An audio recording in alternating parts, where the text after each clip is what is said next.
کیا آپ جانتے ہیں حضرت علی کے بیٹے محمد بن حنفیہ جو امام حسین کے ستیلے بھائی تھے، کربلا میں کیوں نہیں گئے؟ کیا واقعی انہوں نے یزید سے ملاقات کی تھی؟ اور کیا وجہ تھی کہ کچھ لوگوں نے انہیں مہدی موعود تک کہہ دیا؟ یہ وہ سوالات ہیں جن کے جوابات نے اسلامی تاریخ کو دو راستوں میں بانٹ دیا۔ آج کی ویڈیو میں ہم کھولیں گے وہ تمام راز جو محمد بن حنفیہ کی خاموش زندگی، ان کے فیصلوں اور کربلا کے بعد کے حالات کے پیچھے چھپے ہوئے ہیں۔ محمد بن حنفیہ حضرت علی رضی اللہ تعالی عنہ کے بیٹے اور امام حسین رضی اللہ تعالی عنہ کے ستیلے بھائی تھے۔ اکثر لوگ یہ سوال کرتے ہیں کہ وہ امام حسین کے ساتھ کربلا کی جنگ میں کیوں شریک نہیں ہوئے اور بعد میں یزید سے ملنے کیوں گئے، نیز یزید کے بارے میں ان کا کیا نظریہ تھا۔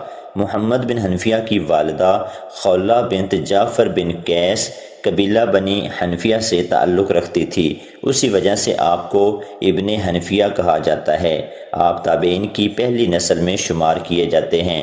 بعض مورخین کے مطابق آپ کی والدہ ایک کنیز تھی جو حضرت ابو بکر صدیق رضی اللہ تعالی عنہ کے دور خلافت میں ایک جنگ کے دوران قید ہوئی، پھر حضرت علی رضی اللہ تعالی عنہ نے انہیں خرید کر آزاد کیا اور نکاح فرمایا۔ محمد بن حنفیہ جنگ جمل، صفین اور نہروان تینوں بڑی جنگوں میں شریک رہے۔ جنگ جمل میں وہ حضرت علی کی فوج کے علم بردار تھے، جبکہ جنگ صفین میں ان کی ایک ٹانگ زخمی ہو گئی تھی۔ جب واقعہ کربلا پیش آیا تو اس وقت محمد بن حنفیہ مدینہ منورہ میں موجود تھے۔ بعض روایات میں آتا ہے کہ امام حسین رضی اللہ تعالی عنہ کی شہادت کے بعد انہوں نے امامت کا دعویٰ کیا، مگر جب حجر اسود نے امام زین العابدین رضی اللہ تعالی عنہ کی امامت کی گواہی دی تو وہ فوراً اپنے دعوے سے دستبردار ہو گئے اور اپنے بھتیجے امام زین العابدین کو امام مان لیا۔ بعد میں جب مختار ثقفی نے کوفہ پر قبضہ کیا تو محمد بن حنفیہ نے اسے خط لکھا۔ مختار نے ان کی مدد کے لیے ایک جماعت مکہ بھیجی جس نے انہیں عبداللہ بن زبیر کے قبضے سے آزاد کروایا۔ کیسانیہ فرقہ محمد بن حنفیہ کو اپنا امام مانتا تھا، بلکہ وہ پہلے شخص تھے جنہیں مہدی موعود کہا گیا۔ امام ابن تیمیہ اور ابن خلدون لکھتے ہیں کہ محمد بن حنفیہ یزید سے ملنے کے لیے دمشق گئے تھے۔ جب وہ مدینہ واپس آئے تو لوگوں نے پوچھا، آپ نے یزید کو کیسا پایا؟ محمد بن حنفیہ نے فرمایا، میں نے اسے سنت کا پابند، نماز قائم کرنے والا اور پرہیزگار انسان پایا۔ اسی مجلس میں رسول اللہ صلی اللہ علیہ وآلہ وسلم کے ایک صحابی عبداللہ بن ابی مطیع کے چند شاگرد بھی موجود تھے، جنہوں نے یہ بات سن کر کہا، اے محمد بن حنفیہ، یزید نے آپ کو دھوکہ دیا، کیونکہ جب تک آپ اس کے پاس رہے وہ نمازیں پڑھتا رہا، سنتوں پر عمل کرتا رہا، لیکن اس کا اصل چہرہ کچھ اور ہی تھا۔ سیدنا عبداللہ بن ابی مطیع رضی اللہ تعالی عنہ فرماتے ہیں کہ جب میں یزید سے مل کر مدینہ واپس آیا تو لوگوں نے مجھ سے پوچھا کہ یزید کیسا ہے؟ میں نے کہا، میں یزید کو ایسی حالت میں چھوڑ کر آیا ہوں کہ مجھے خوف تھا کہیں آسمان سے پتھر نہ برسنے لگیں۔ یعنی وہ نماز میں سستی کرنے والا، شراب پینے والا اور بد کردار شخص تھا۔ علماء کرام اور فقہ لکھتے ہیں کہ چونکہ عبداللہ بن ابی مطیع صحابی رسول تھے، اس لیے ان کی بات کو زیادہ معتبر مانا جائے گا، نہ کہ محمد بن حنفیہ کے موقف کو، کیونکہ محمد بن حنفیہ تابعی تھے اور تابعی کے مقابلے میں صحابی کی روایت کو زیادہ مضبوط سمجھا جاتا ہے۔ محمد بن حنفیہ کا سیاسی موقف ہمیشہ نرمی اور امن والا رہا۔ ان کے صاحبزادے ابو ہاشم عبداللہ بن محمد علویوں کی تاریخ کے مشہور افراد میں شمار کیے جاتے ہیں۔ آپ کی وفات سن 81 ہجری میں ہوئی۔ اس وقت آپ کی عمر 65 سال تھی، جس سے ظاہر ہوتا ہے کہ آپ کی پیدائش سن 16 ہجری میں ہوئی۔ بعض مورخین نے نقل کیا ہے کہ رسول خدا صلی اللہ علیہ وآلہ وسلم نے اپنی وفات سے پہلے حضرت علی رضی اللہ تعالی عنہ سے فرمایا تھا کہ اگر خولہ کے ہاں بیٹا پیدا ہو تو اس کا نام میرے نام اور میری کنیت پر رکھنا۔ محمد بن حنفیہ نے اپنے والد حضرت علی، حضرت عمر بن خطاب، حضرت ابو ہریرہ، حضرت عثمان، حضرت عمار بن یاسر اور حضرت معاویہ رضی اللہ تعالی عنہ سے احادیث روایت کی ہیں۔ آپ نے مدینہ میں علم و تعلیم کا ایک وسیع سلسلہ شروع کیا اور آپ کے مکتب سے کئی بڑے نظریات اور علمی خیالات عام ہوئے، یہاں تک کہ مدینہ میں آپ کے علمی حلقے کا موازنہ بصرہ میں حضرت حسن بصری کے مکتب علم سے کیا جانے لگا۔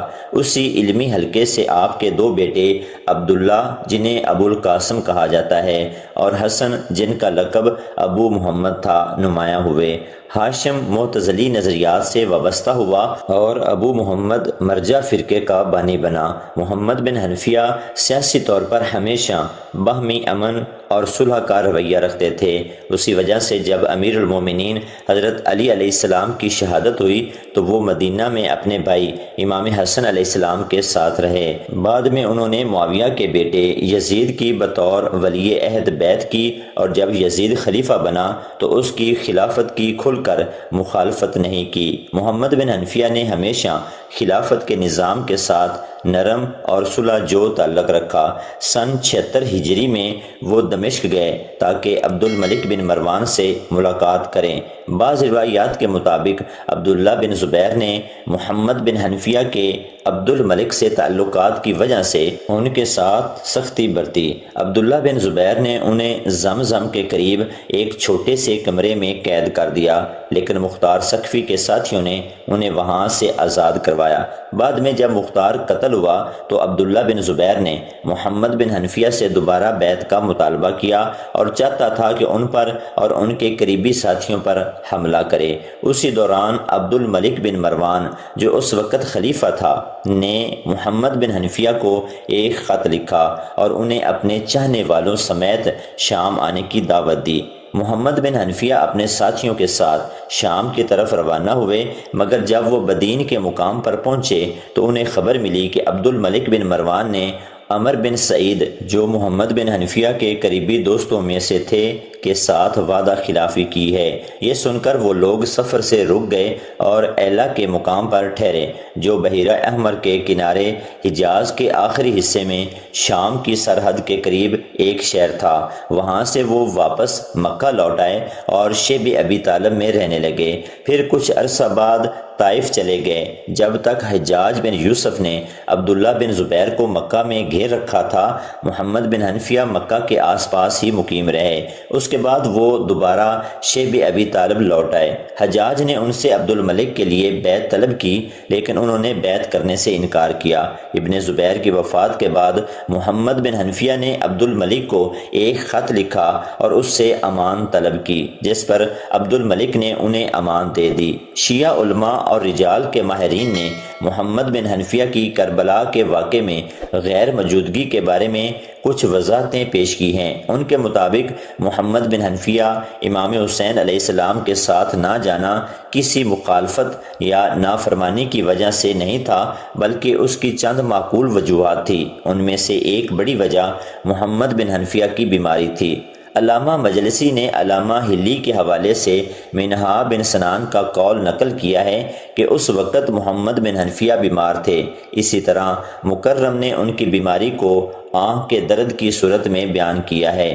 ایک اور وجہ یہ بھی بیان کی گئی ہے کہ امام حسین علیہ السلام نے خود محمد بن حنفیہ رضی اللہ تعالی عنہ کو مدینہ میں رکنے کا حکم دیا تھا۔ ابن عاصم کوفی کے مطابق جب امام حسین علیہ السلام مدینہ سے رخصت ہو رہے تھے اور محمد بن حنفیہ انہیں رکنے پر آمادہ نہ کر سکے تو امام نے فرمایا تمہارا مدینہ میں رہنا بہتر ہے تاکہ تم وہاں کے حالات سے مجھے باخبر رکھ سکو۔ اسی طرح بعض علماء کا کہنا ہے کہ امام حسین علیہ السلام نے کسی کو بھی اپنے ساتھ آنے کا پابند نہیں بنایا تھا۔ تنقیح المقال کے مصنف لکھتے ہیں کہ امام نے مدینہ یا مکہ میں کسی شخص کو حکم نہیں دیا کہ وہ لازمی طور پر ان کے ساتھ چلے، اس لیے محمد بن حنفیہ کا ساتھ نہ دینا ان کی عدالت یا وفاداری پر کوئی حرف نہیں ڈالتا۔ امام حسین علیہ السلام جب حجاز سے عراق کی طرف روانہ ہوئے تو انہیں معلوم تھا کہ یہ سفر شہادت پر ختم ہوگا، لیکن ظاہری طور پر وہ جنگ کے ارادے سے نہیں نکلے تھے۔ تاکہ ان کے ساتھ جانے والوں پر جہاد لازم نہ ہو، بلکہ اپنی ذمہ داری کے تحت یعنی لوگوں کی طرف سے دی گئی ظاہری رہبری اور قیادت کو سنبھالنے کے ارادے سے نکلے۔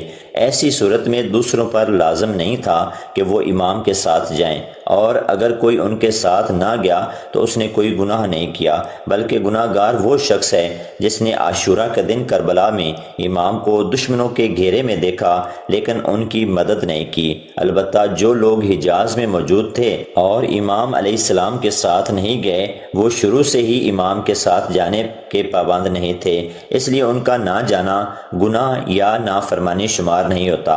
امام حقانی فرماتے ہیں کہ اسی لیے کچھ نیک اور صالح لوگ حجاز میں موجود تھے جنہیں شہادت کا موقع نصیب نہیں ہوا، لیکن ان کی دیانت و عدالت پر کسی کو بھی شک نہیں تھا۔ اسی وجہ سے محمد بن حنفیہ اور عبداللہ بن جعفر کا امام کے ساتھ نہ جانا کسی نافرمانی یا انحراف کی وجہ سے نہیں تھا۔ اسبات الہداتہ میں امام جعفر صادق علیہ السلام سے ایک روایت نقل ہوئی ہے۔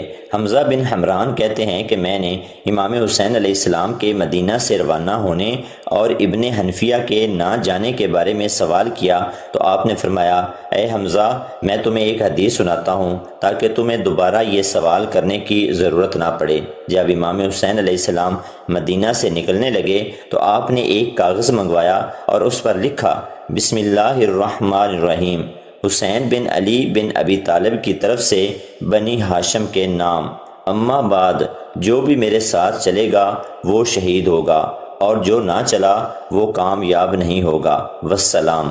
علامہ مجلسی اس جملے کی تشریح کرتے ہوئے فرماتے ہیں کہ بظاہر یہ الفاظ ملامت ظاہر کرتے ہیں، لیکن یہ بھی ممکن ہے کہ امام نے لوگوں کو اپنے ساتھ جانے یا نہ جانے کا اختیار دیا ہو، اور چونکہ ساتھ جانا کوئی فرض نہیں تھا بلکہ ایک اختیاری عمل تھا، اس لیے اگر کوئی امام حسین علیہ السلام کے ساتھ نہ گیا تو اسے گناہ گار نہیں کہا جا سکتا۔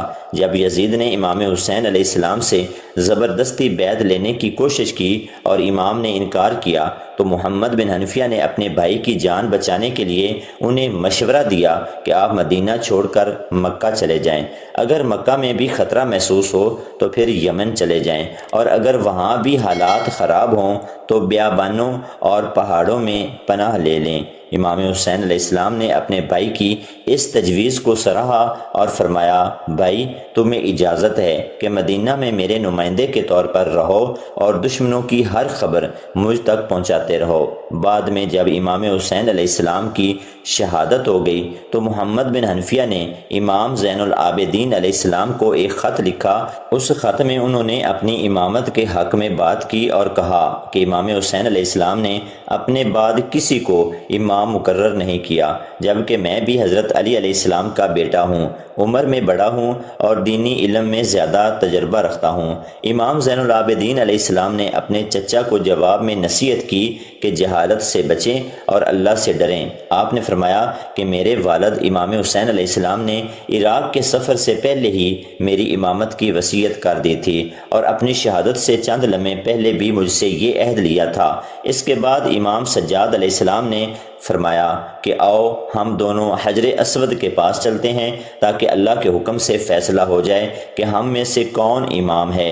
پھر دونوں حجر اسود کے پاس گئے۔ پہلے محمد بن حنفیہ نے دعا کی اور حجر اسود سے کہا، اگر میں امام ہوں تو میری امامت کی گواہی دو، مگر حجر اسود خاموش رہا۔ پھر امام زین العابدین علیہ السلام نے دعا کی اور حجر اسود سے اپنی امامت کی تصدیق مانگی۔ اس وقت حجر اسود نے علی بن الحسین علیہ السلام کی امامت کی گواہی دی۔ یہ منظر دیکھ کر محمد بن حنفیہ نے فوراً امام زین العابدین علیہ السلام کی امامت کو تسلیم کر لیا اور کہا کہ واقعی آپ ہی امام برحق ہیں۔ بعض علماء نے اس واقعے کو ظاہری یا نمائشی جھگڑا قرار دیا گیا ہے تاکہ کمزور عقیدہ رکھنے والے شیعہ محمد بن حنفیہ کی طرف مائل نہ ہوں۔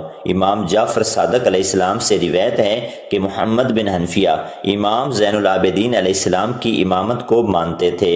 جب مختار سقفی نے کوفہ پر قبضہ کیا تو اس نے لوگوں کو محمد بن حنفیہ کی طرف بلایا۔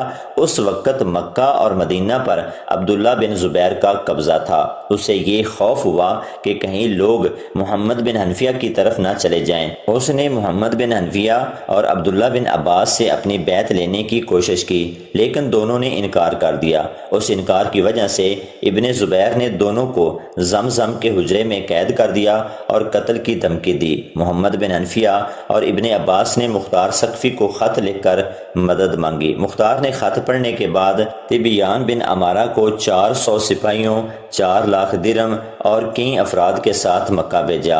ان لوگوں نے جا کر محمد بن حنفیہ اور ابن عباس کو آزاد کرایا۔ اس کے بعد محمد بن حنفیہ شیب ابی طالب چلے گئے اور وہیں مقیم رہے، یہاں تک کہ مختار ثقفی شہید کر دیے گئے۔